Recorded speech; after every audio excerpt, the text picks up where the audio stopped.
Hello, YouTubers. Welcome to Level-Headed News. This is your host, Brenda.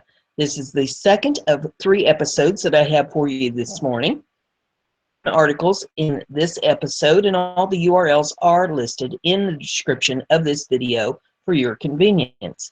The first one here is off of the Conservative Tribune, and it says, sentences of 330 felons in final act of office. Insult to the American people before he leaves office, President Barack Obama commuted the sentences of 330 drug criminals on Thursday. Acts as president, Fox News reported. The computations granted Thursday raised Obama's total number of computations to 15 in 8 years, more than any other president and more than 13 prior presidents combined.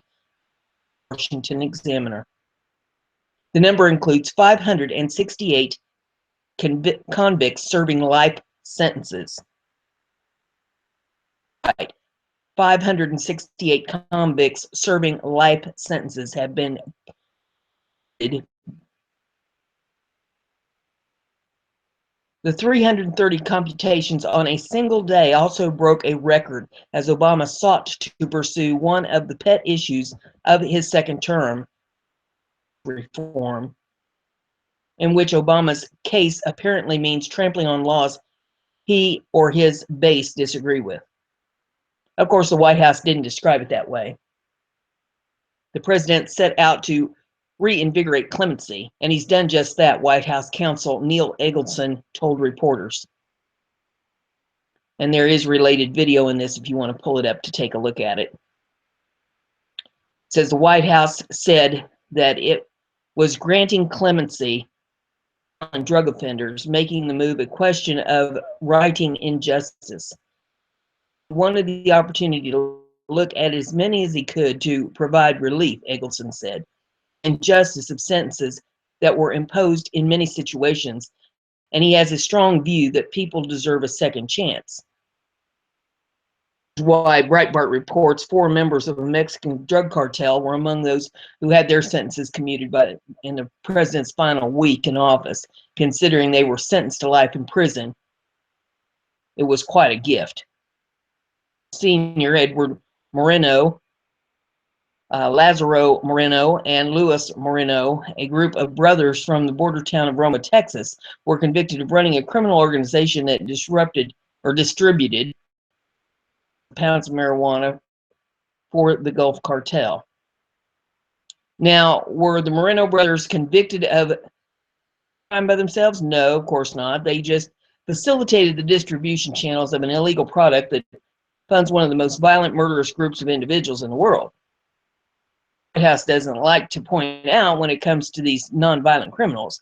These computations, president having mercy on a 19-year-old who got caught with some pipe in his luggage at the airport and was railroaded by an overzealous criminal justice system.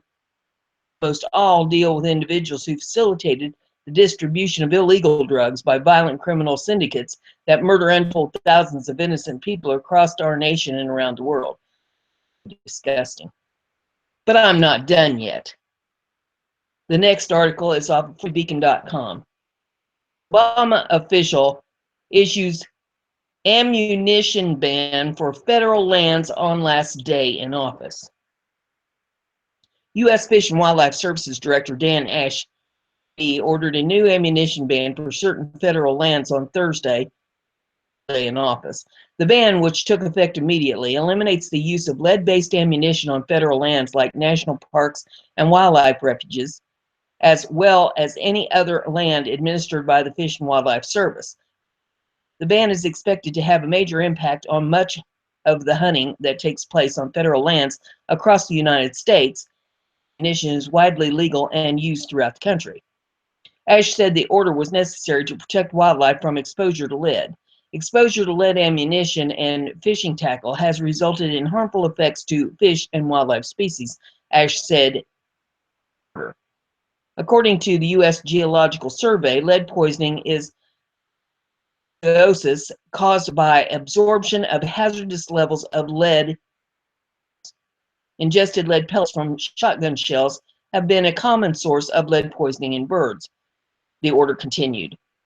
The problem of avian exposure to lead shot used for waterfowl hunting and enacted restrictions in 1991, and hunting and waterfowl populations have thrived since.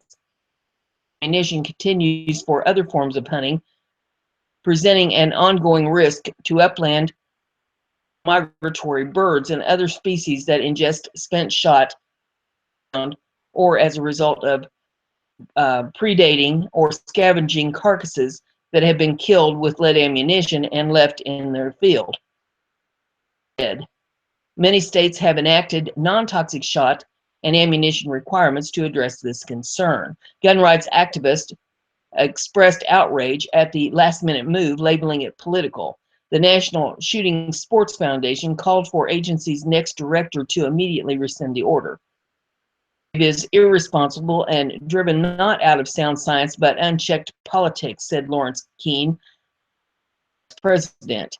The timing alone is suspect. This directive was published without dialogue with industry, sportsmen, and conservationists. The next director should immediately rescind this and instead create policy based upon scientific evidence of population impacts with regards to use of traditional ammunition. And still it goes on. One more here on this. Off of thegrindnews.com, and it says Obama approved one more anti-gun rule before he left office. The Second Amendment rights of some America's most vulnerable citizens are now under attack. Office President Obama's administration ushered in a federal firearms rule deeming tens of thousands of disabled citizens mental defective simply because they receive a Social Security disability check. With mental disabilities who receive a supplemental security income or SSI monthly benefit check may now have to decide which is more important to them, money or their firearm. Rifle Association, the NRA, fought hard to prevent the Obama administration from creating the new rule, but lost the battle. During the public comment period about the federal gun restriction rule, more than 91,000 Americans stood up to the plan to the Social Security Administration. It will affect those who receive SSI or disability insurance because of a listed mental health impairment and who have been assigned a representative payee to manage the benefits because of the person's mental condition, the NRA reported. The bottom line, however, is that tens of thousands of completely harmless, law-abiding people will lose their rights every year under the rule, a premise the SSA did not even try to refute. The administration essentially ignored the NRA's comments, thousands of others pointing out the problem with the plan, the NRA added. The NRA has already prepared proposals for corrective action. They will be given favorable consideration by the incoming administration, the NRA said. Next article I have for you is from thehill.com. It says, Women's March takes over D.C. Took to the streets of Washington one day after President Trump's inauguration to protest the new president and advocate for women's causes. The turnout for Women's March on Washington was so massive that it filled up the entire march route, according to the Associated Press. As a result, organizers won't lead a formal march along the route, a D.C. official told the AP, although the crowd will still head. The official told the AP that 500,000 people at the rally in Washington, who originally sought space for 200,000 protesters, estimation Saturday morning to north of 500,000. Protesters with signs and pink knitted hats filled the city's monorail trains. They made their way to Capitol Hill. The event, which kicked off with a rally of celebrity and political guest speakers, began at 10 a.m. and the march through D.C. streets was slated to begin at 1:15 p.m. The march, which began with a single Facebook post, has become the premier event for Trump's opponents during the inauguration weekend and has spurred 673 sister marches around the United States and the world, according to the organizer's website. Some of the largest demonstrations outside D.C. are being held in New York, Boston, and Chicago. Senator Elizabeth Warren, Democrat of Massachusetts, a harsh critic of Trump during the presidential campaign, spoke to rally attendees in Boston on Saturday, calling on them to fight back against Trump. Is that playing the field has been tilted badly in the favor of those at the top for a generation now, Warren told thousands of people at the Boston Common. Trump and the Republican Congress are ready to ram through laws that will tilt it even harder.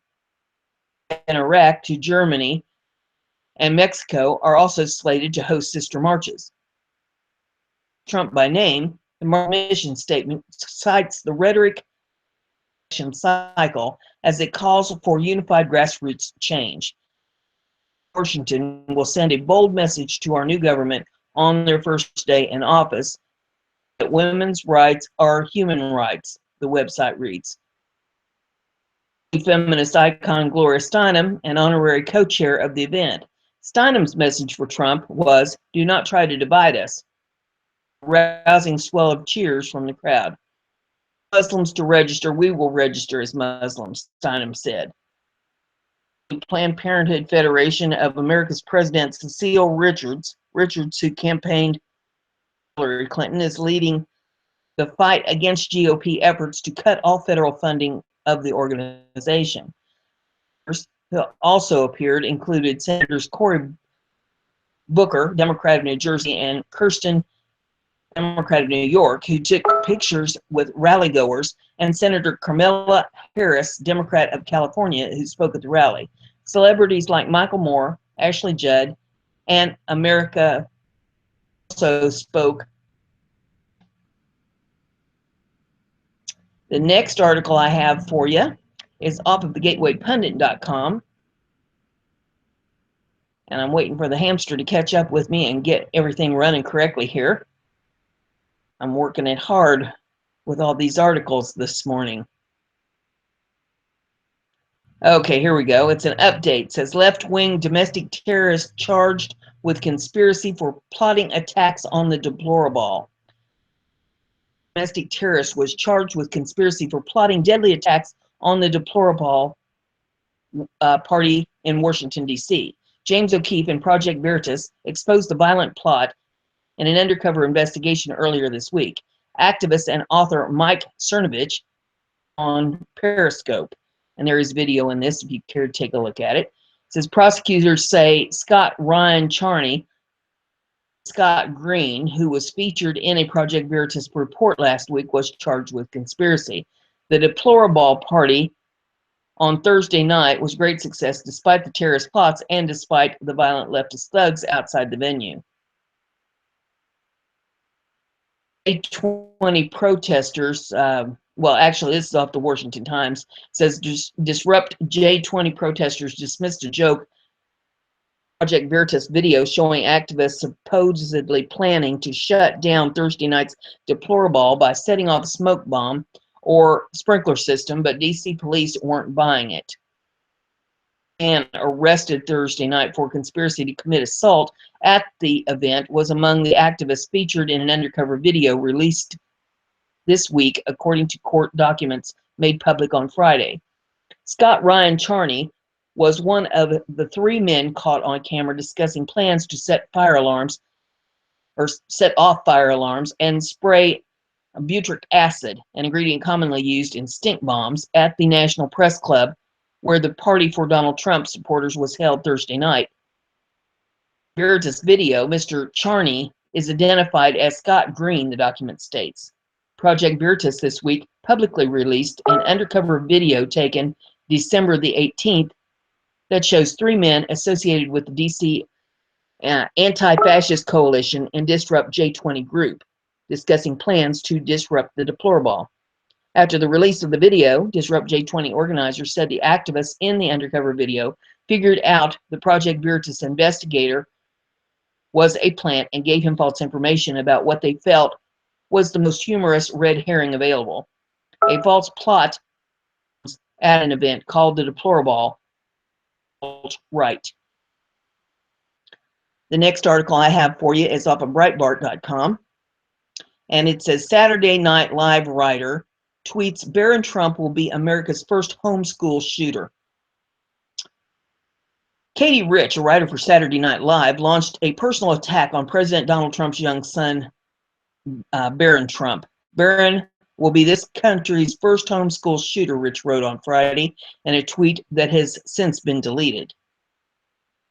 Barron, age 10, attends Columbia Grammar and Preparatory School in New York City. Lady Melania Trump, youngest son, has been the victim of personal attacks before. Last November, Rosie O'Donnell, a longtime nemesis of President Trump, posted a tweet which included a link to a video that questioned whether Barron is autistic. Pinned the tweet before deleting it and apologizing to the Trump family. Did these people not learn anything years ago when Chelsea Clinton was attacked in the press? Apparently not. Next article I have for you is off thegatewaypundit.com. And it says, uh-oh, Representative John Lewis didn't pay his taxes on nearly $1 million D.C. townhouse. Trump-hating Democrat John Lewis didn't pay property taxes on his nearly $1 million D.C. townhouse, according to the sleuthing done by Got News. Lewis was in the news recently for saying he doesn't see President-elect Donald Trump as a legitimate president because of the hackers, Democratic conspiracy theory. Public records show he avoided paying property taxes on his DC townhouse at 219 3rd Street Southeast on Capitol Hill. That house at 219 3rd Street Southeast was worth more than $810,000 in 2012, according to Nexus assessment records. It's a nice fancy townhouse right next to Congress. In 2010, legal action was threatened against Representative John Lewis for his failure to pay property taxes, as documents exclusively obtained by Got News shows. Picture of the notice of pending action here because he did not pay his taxes. So you can pull that up and take a look at it if you'd like to. It says it's unclear if Lewis still owns the house and is paying taxes for it. As longtime Congressman, Lewis's salary is at least $174,000 a year, which makes him richer than 92% of Americans. Oh, the irony of tax-loving Democrat like John Lewis, who's in top income bracket yet still avoids paying his fair share of taxes. So there you have that. If you like what we're doing here, give it a thumbs up and share it on your social media so everybody gets to see the news. If you haven't subscribed yet, please do.